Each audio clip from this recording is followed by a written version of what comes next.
যে অপরাধের ধরন, স্বামী স্ত্রীকে হত্যার পরে স্ত্রীর দেহকে কেটে কেটে তারপরে বাথরুমের মধ্যে দিয়ে বারবার ফ্লাশ করতেছে, পাইপের মধ্য দিয়ে স্ত্রীর দেহের অঙ্গ প্রত্যঙ্গগুলো নিচের দিকে নামতেছে, শব্দ হচ্ছে।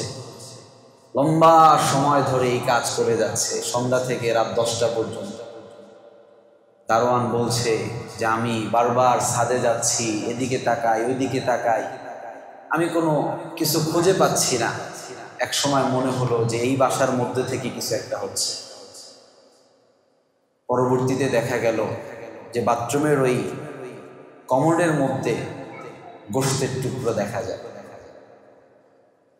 তো মানুষের মনুষ্যত্ববোধ কতটা বিকৃত হলে একজন মানুষ এরকম অপরাধ করতে পারে।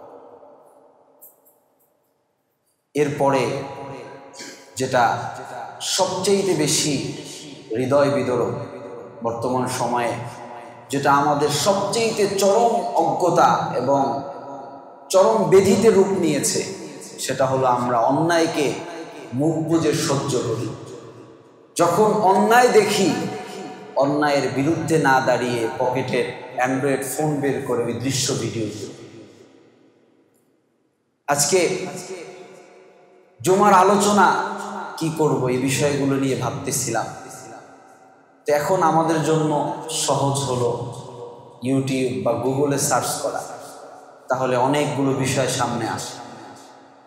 তো অন্যায়ভাবে মানুষ হত্যার ব্যাপারে বাংলা ভাষাভাষী কয়েকশো আলেমের কথা আছে, যে কথাগুলো মিলিয়ন মিলিয়ন মানুষ দেখেছে, মানুষের লাইক আছে, কমেন্ট আছে। এরপরে যদি এই ভিডিও নিয়ে আরও আমরা বিশ্লেষণ করি যে এক একটা মানুষ এই ভিডিও 10 মিনিট 15 মিনিট পর্যন্ত দেখেছে, এগুলো স্কলারদের কথা, আল্লাহ তাআলার কোরআনের কথা, হাদিসের কথাগুলো তারা বলেছে। এগুলো বাংলা ভাষায়, যেহেতু এই কথাগুলো বাংলা ভাষাভাষী মানুষের কথাগুলো শুনেছে। এরপর যদি আরও বলি, বাংলাদেশের আলেমরা বয়ান করেছে, তো বাংলাদেশের আলেমদের বয়ান বাংলাদেশের মানুষই তো বেশি শুনে। তো এ বয়ান তো এমন না যে গত 3 বছর 4 বছর ধরে হচ্ছে, না, এ বয়ান হচ্ছে বিগত 8 থেকে 10 বছর পর্যন্ত। ইউটিউব যতদিন ধরে বাংলাদেশে এসেছে, এর আগে যে পদ্ধতিগুলো ছিল, এর মাধ্যমে বিভিন্ন সিডি, বিভিন্ন ক্যাসেটের মাধ্যমে বয়ানগুলো মানুষের সামনে বারবার উপস্থাপিত হয়েছে, মানুষ শুনেছে। কিন্তু শোনার পরে মানুষেরা এ বয়ান থেকে শিক্ষা নেয় নাই। অন্যায়ভাবে মানুষ হত্যা বন্ধ হয়েছে না আজও চলমান আছে? চলমান আছে। তো ওখানে একটা দেখলাম যে কোনো এক জাহাজ, অনেক বড় জাহাজ, চট্টগ্রাম পোর্টের, এটা অনেক আগের ঘটনা হতে পারে। তো জাহাজ তো আসলে নদীর মধ্যে, এটাকে খুব সহজে কন্ট্রোল করা যায় না। তো একটা জাহাজ পিছনের দিকে আসতেছে, তো ওই জাহাজের সাথে আরেকটা জাহাজ লাগছে। তো যে লোক ভিডিও করতেছে, ওই ভিডিওর মধ্যে বোঝা যাচ্ছে যে প্রায় 100 খানেক লোক যারা এই দুই জাহাজে অবস্থান করতেছে, চিল্লাচিল্লি আর সবার হাতে মোবাইল, যে কিভাবে জাহাজটা লাগতেছে এই ভিডিও ধারণ করতেছে। এটা ব্যাধি কিনা? কথা বলো, এটা রোগ কিনা? আচ্ছা, এটা রোগ। একটা জাহাজ লাগতেছে পানির মধ্যে, একটা জাহাজ যদি ডুবে যায়, ওরা বলতেছে যে নিশ্চিত একটা ডুবে যাবে, তাহলে হাজার হাজার হাজার কোটি টাকার মাল যদি থাকে, তাহলে এটা নিয়ে ডুববে, নষ্ট হবে, আরো ক্ষতি হবে। এর চাইতেও দামি হলো মানুষের জীবন। এই বিষয়গুলো নিয়ে আমি কথা বলা ছেড়েই দিয়েছি, কারণ এই বিষয় নিয়ে কথা বললে অনেকে কষ্ট পায়। কিন্তু আসলে তো এই বিষয়গুলো খুব গুরুত্বপূর্ণ না, এই বিষয় নিয়ে কথা বলার দরকার নাই। এটা কি রাজনৈতিক কথা? এটা রাজনৈতিক কথা না, এটা সম্পূর্ণই আমার আপনার প্রয়োজনীয় কথা। হয়তোবা আজ আমি এই ব্যথায় ব্যথিত না, কিন্তু এভাবেই যদি চলতে থাকে, তাহলে এই ব্যথা যে আমার গায়ে লাগবে না, এর কোনো গ্যারান্টি আমাদের আছে? এরকম অন্যায় অপরাধ যে আমার সন্তান করবে না, এর কোনো গ্যারান্টি আছে? গ্রান্টি। মিটফোর্ডের ঘটনা দেখেন, শত শত মানুষ ওই জায়গায় থাকে না, খুব গ্যাদারিং এর একটা জায়গা। বৃষ্টি হচ্ছে, বৃষ্টির মধ্যে নিত্য উল্লাস মাতম হচ্ছে, পাথর দিয়ে একজন মানুষকে থেতলে দেয়া হচ্ছে। 5-10 জনে ঘটনা করতেছে, শত শত মানুষ মোবাইল হাতে নিয়ে ভিডিও ধারণ করছে। একটা মানুষের দিলের মধ্যে এই চেতনা জাগলো না, যদি আমরা একটা স্লোগান দেই, আমরা 10টা লোক যদি একটা হুঙ্কার দেই, তাহলে অপরাধী পালিয়ে যেত। আওয়াজ করে বলেন ঠিক কিনা? এমন ঘটনা মনে হয় ঘটে নাই। আমরা 2024-এর জুলাই আগস্টে দেখেছি যে গুলি করে মানুষ হত্যা করে, একটা রাবার বুলেট যখন মারা হয় অথবা একটা সাউন্ড গ্রেনেড মারা হয়, শত শত মানুষ মুহূর্তের মধ্যে ছত্রভঙ্গ হয়ে যায়, পুরো রাজপথ খালি হয়ে যায়। এমন দৃশ্য দেখেছি না? আবার আমরা এটাও দেখেছি, এক আবু সাঈদ যখন 2 হাত প্রসারিত করে দেয়, তখন হাজার আবু সাঈদ তাদের বুক পেতে দেয়। আওয়াজ করে বলেন ঠিক কিনা? তো সেই শিক্ষাটা তো আমরা 1 বছরই ভুলে গেলাম, যে অন্যায় সহ্য করলে জালেমরা চেপে বসে, আর অন্যায়ের বিরুদ্ধে দাঁড়ালে জালেমরা তাদের মামু বাড়ি পালিয়ে যায়। আওয়াজ করে বলেন ঠিক কিনা? এই বাস্তবতা আমাদের মধ্যে কবে আসবে? এটা হলো একটা বিষয়, যেখানে অন্যায় সেখানে প্রতিরোধ, এটাই ইসলামের অন্যতম দাবি। এরপরে যদি বলি যে মানুষ হত্যা এটা কত বড় অপরাধ, রাসূল করিম সাল্লাল্লাহু আলাইহি ওয়াসাল্লাম বলেছেন, ইসলামে 5টা বিষয়ের ব্যাপারে গুরুত্ব দেওয়া হয়েছে। 1 নম্বর হিফজুদ্দিন, যে মানুষের দিন ইমানের হেফাজত করা। হিফজুন নাস, জীবনের হেফাজত করা। এরপরে ধারাবাহিক বলা হয়েছে সম্পদের হেফাজত করা। নসল, যে আমি আছি, আমার ঔরস, আমার প্রজন্ম যেন পৃথিবীতে থাকে, এটার হেফাজত করা। এ ব্যাপারে ইসলাম গুরুত্ব দেয়।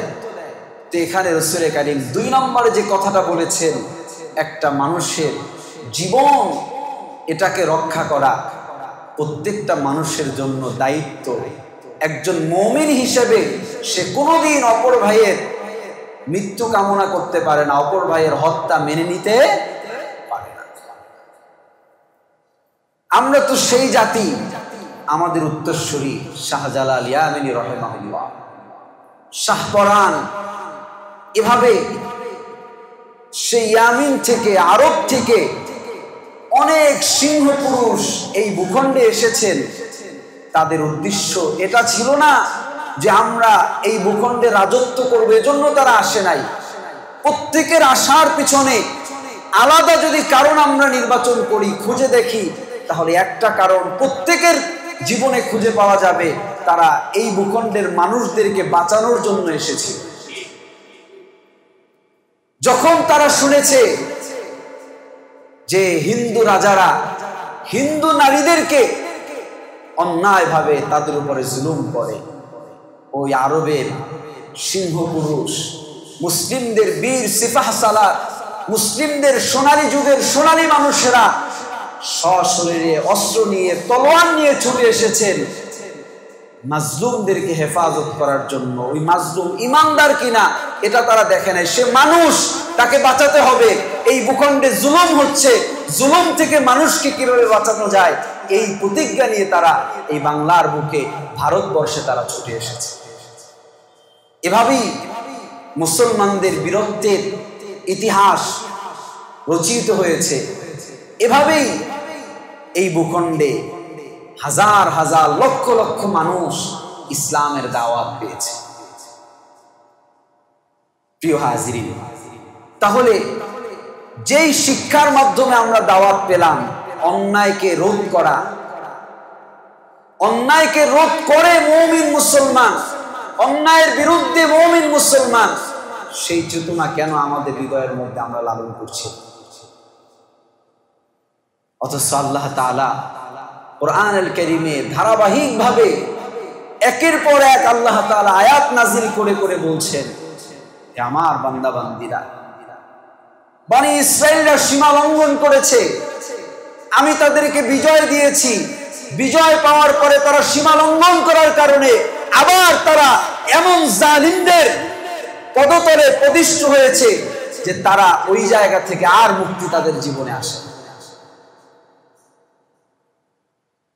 তাহলে মানুষকে রক্ষা করে কে?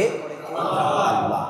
আজকে যে একটা সুন্দর ভবিষ্যতের স্বপ্ন দেখি, এই সুন্দর একটা স্বপ্ন দেখার সুযোগ কে করে দিয়েছে? আল্লাহ। কিন্তু আমরা তো ক্রেডিট নিতে ব্যস্ত, আমরা করেছি, আমার দল করেছে, আমি ছিলাম, এ কথা আছে না নাই? খুব অল্প সংখ্যক মানুষ বলে যে এটা সবার, কিন্তু বেশিরভাগ মানুষই বলে এটা আমার, ঠিক কি না?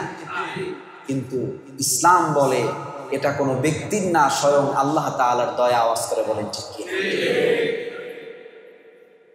গ্রামীণ ফোন অফার দিয়েছে যে ইন্টারনেট আর বন্ধ থাকবে না, আজকে ফ্রি। মেসেজ আসে নাই মোবাইলে? আজকে ইন্টারনেট কি ফ্রি, কারণ গত বছর এই দিন ইন্টারনেট বন্ধ করে দেওয়া হয়েছে। প্রিয় ভাইয়ের আমার, এগুলো সস্তা কথা, এগুলো মানুষকে ধোঁকা দেওয়ার মতো কথা। গ্রামীণ ফোন এটা বলে না যে এই দিন অন্যায়ের বিরুদ্ধে দাঁড়াতে হয়, এটা এ জাতির যুবকরা শিখিয়েছে, আজ আমরা সেই প্রতিজ্ঞা লালন করি। কথা ইন্টারনেট ফ্রি দিছে। প্রিয় ভাইয়েরা, এজন্য আল্লাহ তাআলার দয়াকে ভুলে না যাওয়া, আল্লাহ যে তার দয়ার চাদর বিছিয়ে দিয়েছে এটা ভুলে না যাওয়া। আল্লাহ তাআলা বলছেন সূরা মাইদার 32 নম্বর আয়াতে, হত্যা সংক্রান্ত ব্যাপারে আল্লাহ তাআলা বলছেন, মিন আজলি যালিক كتبنا على بني إسرائيل أنه من قتل نفسا بغير نفس أو فساد في الأرض فكأنما قتل الناس جميعا ومن أحياها فكأنما أحيا الناس جميعا। কত সুন্দর আল্লাহ তাআলার কথা। আল্লাহ বলছেন, হে আমার বান্দা বান্দীরা শোনো, আমার এই জমিনে কেউ যদি অন্যায়ভাবে কোনো মানুষকে হত্যা করে, সে একজন মানুষকে হত্যা করে নাই, সে কেমন যেন গোটা পৃথিবীর মানুষকে হত্যা করেছে। তাফসীরের মধ্যে আয়াতের ব্যাখ্যায় মুফাসসিরগণ বলেন যে আল্লাহ তাআলা মানুষকে বড় আদর করে ভালোবেসেছে, মানুষকে সবচেয়ে বেশি মায়া করে, বেশি দয়া করে, বেশি ভালোবেসে আল্লাহ মানুষ সৃষ্টি করেছে। অতএব এই মানুষ আল্লাহর কাছে এত দামি, গোটা পৃথিবীর চাইতেও মানুষ আল্লাহর কাছে দামি। জোরে বলি আল্লাহু আকবার। আল্লাহ বলছে, হে আমার বান্দা বান্দীরা শোনো, গোটা পৃথিবী যদি একদিকে যায়, আমার সৃষ্টি একজন মানুষ, সে মুমিন কিনা, সে মুত্তাকি কিনা, এটা আল্লাহ তাআলা আলাদা করে নাই। আল্লাহ বলছে একজন মানুষকে যে হত্যা করবে, সে একজন মানুষকে অন্যায়ভাবে হত্যা করলো না, সে যেন গোটা পৃথিবীকে হত্যা করবে। আল্লাহ এই বাক্য বলি, আল্লাহর কথা আল্লাহ সমাপ্ত করে নাই। আল্লাহ পরের বাক্যে আবার বলছে, ওমান আহইয়াহা ফাকান্নান নাস ওয়ামান আহইয়াহা ফাকান্নামা আহইয়ান নাস জামিআ। যদি একজন মানুষকে কেউ বাঁচায়, সে একজন মানুষকে বাঁচিয়েছে এমন নয়, কেমন যেন সে গোটা পৃথিবীর মানুষকে জীবন দিয়েছে। জোরে বলি আল্লাহু আকবার। এত দামি কথা এত সুন্দর কথা যেই রব বললেন, রবের এত সুন্দর কথাকে আমরা কিভাবে পাশ কাটিয়ে দেব? রব জানে আমি আমার বান্দা বান্দিকে বানিয়েছি, লক্ষাধিক পয়গম্বর আমি তাদের হেদায়েতের জন্য পৃথিবীতে পাঠিয়েছি। যে আয়াত পড়লাম, এই আয়াতের মধ্যেও আল্লাহ বললেন আমার পয়গম্বরগণ সুস্পষ্ট বর্ণনা তোমাদের সামনে করছে, তোমরা মেনে নাও। এভাবে আল্লাহ আদর করে, মায়া করে, নরম ভাবে অনেক জায়গায় আল্লাহ তাআলা কথা বলেছে। কিন্তু আল্লাহ তাআলা এটাও বলেছে খতামাল্লাহু আলা কুলুবিহিম ওয়া আলা সামঈহিম ওয়া আলা আবসারিহিম গিশাওয়া।